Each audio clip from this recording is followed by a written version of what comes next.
Okay, so these are the common questions that I get asked. So what are the main secondary causes of low bone mineral density? So that includes risk factors for low bone mineral density.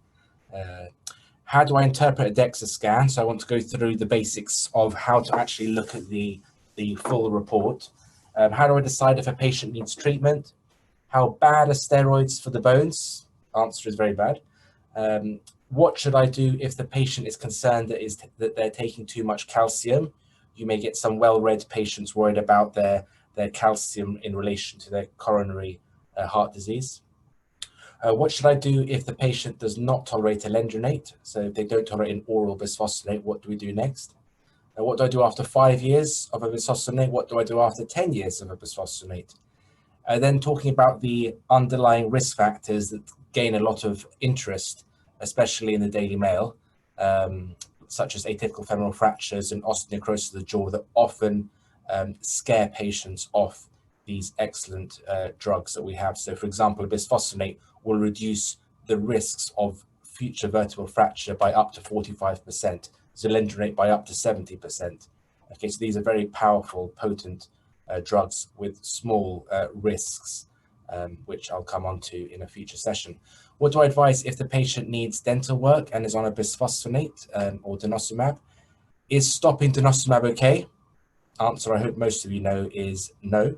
And what to do if the patient fractures on a bisphosphonate? What do we term treatment failure? Okay, so these are all the topics I want to cover over the coming sessions.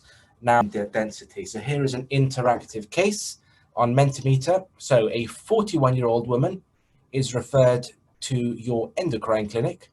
She's had a DEXA because she sustained a fragility fracture of her humerus. So fragility fracture is a fall from standing height or less, the same as a ground level fracture or an osteoporotic fracture. These are terms that are interchangeable, as opposed to a traumatic fracture, because if I jumped out the window over here, I would break my humerus, so that's a traumatic fracture. But if I fall on the ground over here and break my humerus, that's termed a fragility fracture or an osteoporotic fracture. So the DEXA showed a lumbar Z score of -3.4 and a hip Z score of -3.1. So normal for chronological age is between -2 and +2. So she's got low bone mineral density for her chronological age.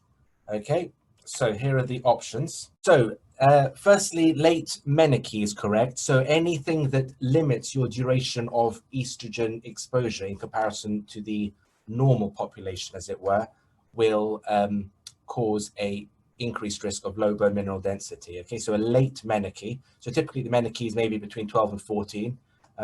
In my clinic, I have many patients who didn't reach the menarche until maybe 16, 17, something like that. So that would be a risk because they have less estrogen exposure. Now, tamoxifen use is also correct. Okay, so in a premenopausal woman, so tamoxifen has, okay, let's think about it like this. Tamoxifen has different effects if you're premenopausal or postmenopausal, because it basically overrides your own estrogen signaling in terms of the bone. Okay, so in a premenopausal woman, you normally have good estrogen levels. So taking tamoxifen will actually override the good estrogen levels, and you will have less estrogen exposure or less estrogen receptor activity on the bones. If you're postmenopausal, however, you normally have no estrogen activity or very, very low estrogen activity on your bones, and so tamoxifen will actually be protective. So, okay. So in those people, yes, tamoxifen actually is good for your bones. Yeah, for those people. It's good, yeah. It's good in postmenopausally and bad premenopausally, essentially. Okay. It's sort of, it was partial agonist. It's a SERM, isn't it? It's partially agonist at the bone. Yeah, but its effects on bone vary depending on your menopausal status, because it overrides your own estrogen. So if you've already got estrogen, taking tamoxifen will dampen it down in terms of the bone effect, because will dampen it down in terms of the bone effect. Whereas if you haven't got an estrogen, it will add estrogen activity. So it's protected postmenopausally. I hope that's clear. Yeah, well, while you're there, can I ask about how it compares to raloxifene, which is another SERM? Well, it's about equivalent. So they both reduce fracture risk by approximately up to 30%, and it's mainly vertebral fracture risk. Okay, they're not quite as effective as HRT, which sometimes is quoted as up to 40%. but it's similar. Thank you. Okay. The problem with tamoxifen is they've often had chemotherapy, which will be a risk factor for low bone mineral density, and they're often aromatase inhibitors. We have a lot of patients on letrozole, things like that.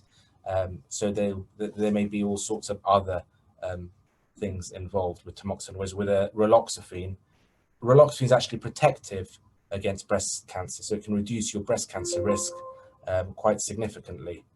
So I use it quite a lot, especially in those who have a family history of breast cancer. Okay, so nulliparous is not a risk for low bone mineral density. Okay, being multiparous is a risk. So predominantly due to, I have one female patient. She had, I think, 7 children, and she breastfed all of them. So she breastfed all of them. That's about 7. Let's say she breastfed for a year. That's 7 years of amenorrhea, basically, or low estrogen levels, while she was breastfeeding them. And each time you do a cycle of breastfeeding, a woman can lose up to 10% of their bone mass, which is normally made back, but not always to the full amount. Alcohol is, in women, it's about 2 units a day is thought to be detrimental on the bone. In men, about 3 units. Basically, the alcohol poisons the osteoblast function. Weight-bearing exercise is obviously good for your bones. Okay, your bone is like a muscle and responds to the forces put on it and strengthens.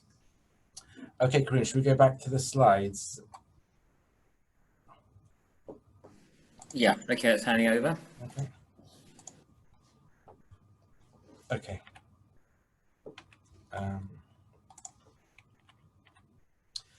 Okay, so what are the main secondary causes of low bone mineral density, and why is it important to consider this? So it's not enough just to say the patient has osteoporosis. It's important that you, before you classify them as having maybe simply postmenopausal osteoporosis, you need to have a think, is there something else going on? The reason for this is that in women, approximately 30% do actually have an underlying secondary cause. And in men, even more so, there are secondary causes. And these secondary causes should be addressed, or at least looked at, prior to moving on to the management of their osteoporosis, because you may want to just manage their secondary cause rather than start them on bone medications for pure osteoporosis. So is there an underlying factor that has not been diagnosed and could be addressed before launching into osteoporosis treatment? So the message here is consider secondary causes, especially in men and especially in younger patients. And your key statistic here is your Z score, because that is compared to your age and sex. So anyone with a low Z score, so less than -2, okay, less than -2, would should flag up to you that maybe there's a secondary cause, particularly in the men and the younger patients. Okay, so when you're assessing a patient who's referred to the endocrine clinic with low bone mineral density, the things you want to know in the history, okay, what did they have any previous fragility fractures? Okay, this is one of the most important things, because a DEXA scan on its own will provide you with up to 50%, some say 40%, of your actual bone strength. Okay, there's multiple other factors involved, but actually having had a previous fragility fracture, basically the proof is in the pudding. So that means they do have, on a global level, low bone strength. Okay, any severe illness during your lifetime and immobility will be a risk for low bone mineral density, as will anything that reduces your estrogen exposure, as per late menarche, irregular menses, and early menopause. A history of low BMI. I have about 20 to 25 patients with hypothalamic amenorrhea with anorexia nervosa in the clinic, and that has a severe effect on their bone, often enough for them to then think about getting psychological treatments for their illness. It's often a good way to show them what is happening to their body. So in their past medical history, malabsorption, so celiac disease, you'll absorb less vitamin D and calcium. Inflammatory bowel disease, not only because it's inflammatory, so any inflammatory condition will cause cytokine interleukin release, which will interfere with bone modeling, but also you'll have some malabsorption in inflammatory bowel disease.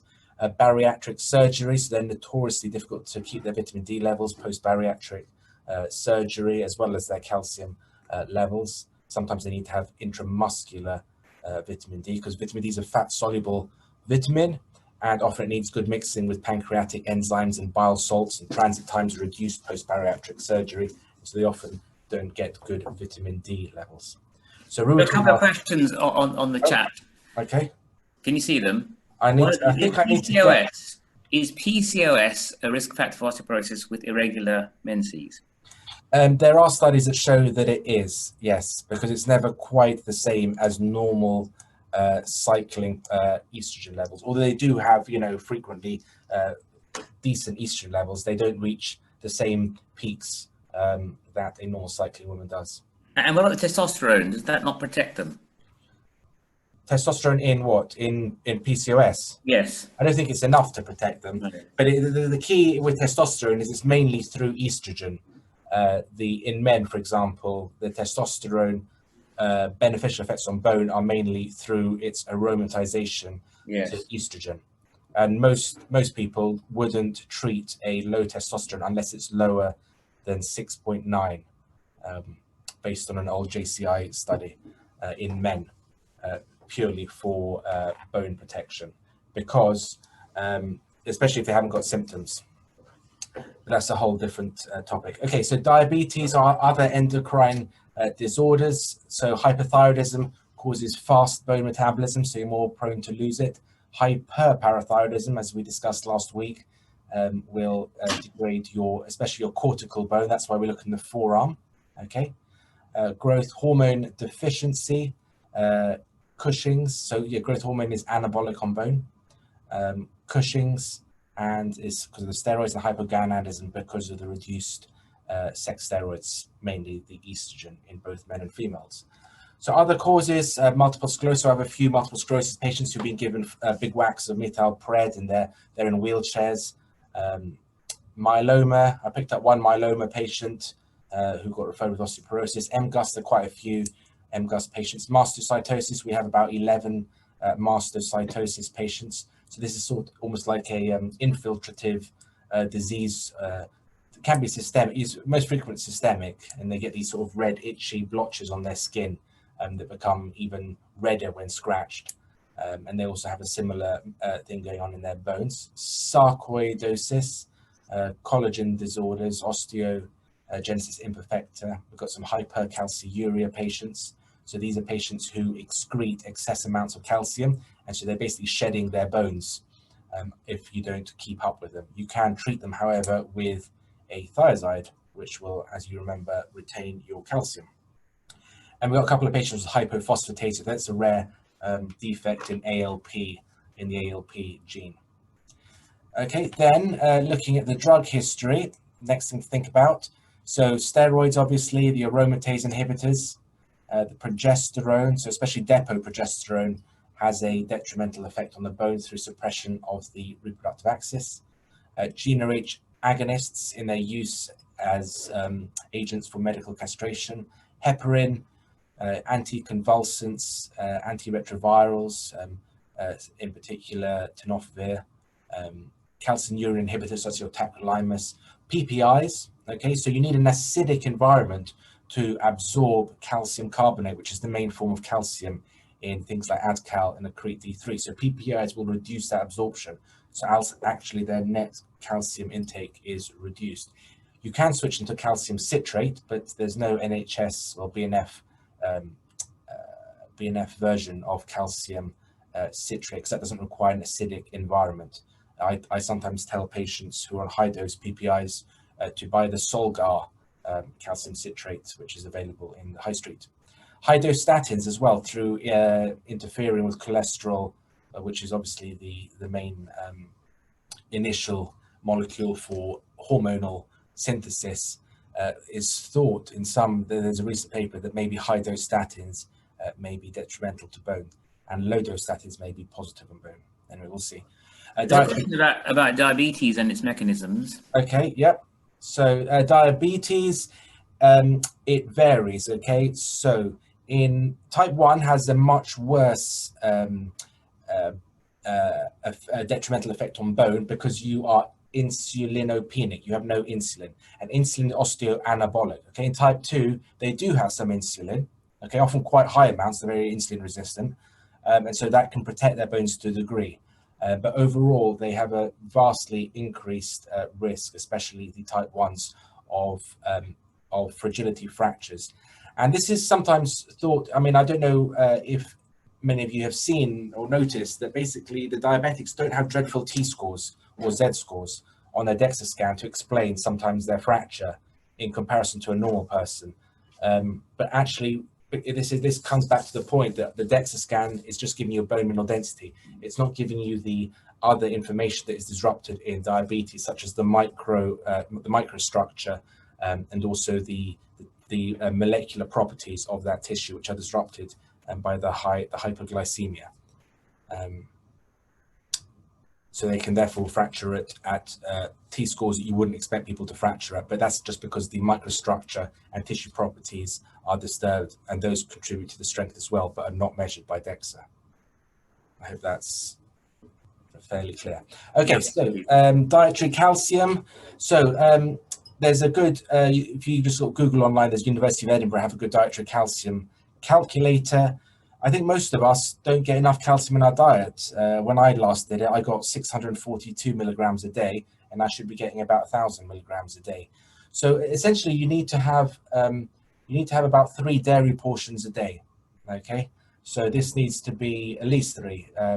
So this needs to be a glass of milk. It's about 200 mils of milk, a small yogurt, or a matchbox size of cheese. Okay, and that's how much calcium that you need. Okay, so just having a bit of milk in my tea or coffee a couple of times a day is not enough. Okay, then vitamin D deficiency. Often patients don't know they have vitamin D deficiency, but I normally take the fact that patients arrive having been given in the past vitamin D as proof that they previously must have had vitamin D deficiency, most likely.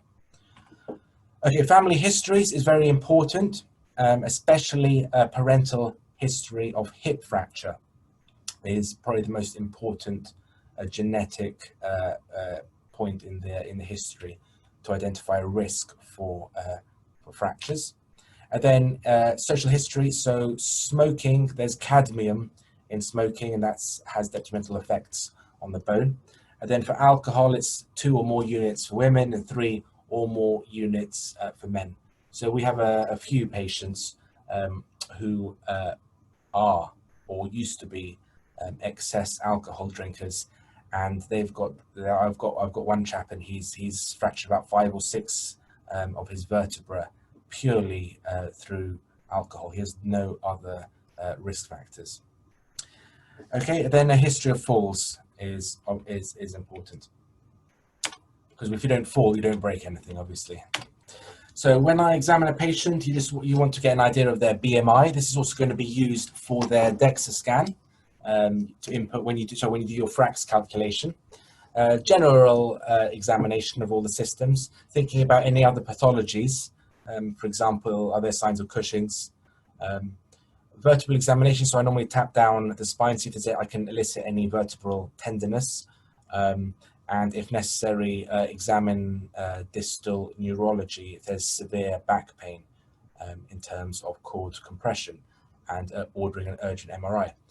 And then falls risk assessment, so in the clinic I typically do a Romberg's test, but often you can see from their other comorbidities that they will have a high risk. There's a question about coffee. Does coffee have...